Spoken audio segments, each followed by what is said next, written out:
વલ્લભભાઈ સરદારી સ્વીકારી પોતાના મનની વાત લોકોને સમજાવી રહ્યા છે।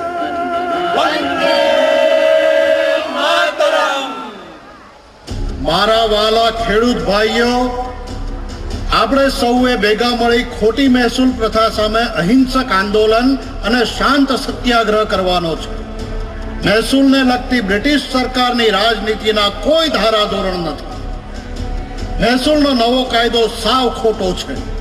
આ ખેતી પ્રધાન દેશનું રાજતંત્ર ખેડૂત ઉપર નભે છે, પણ ખેડૂતને સાંભળનાર વિદેશી સરકારમાં કોઈ નથી। આ અન્યાય છે અને અન્યાય સામે થવું એ આપણો ધર્મ છે। વિકટ પરિસ્થિતિમાં સંયમથી દ્રઢ રહીને કહેજો, અમે જાતે ઉઠીને સરકારને એક પણ પાય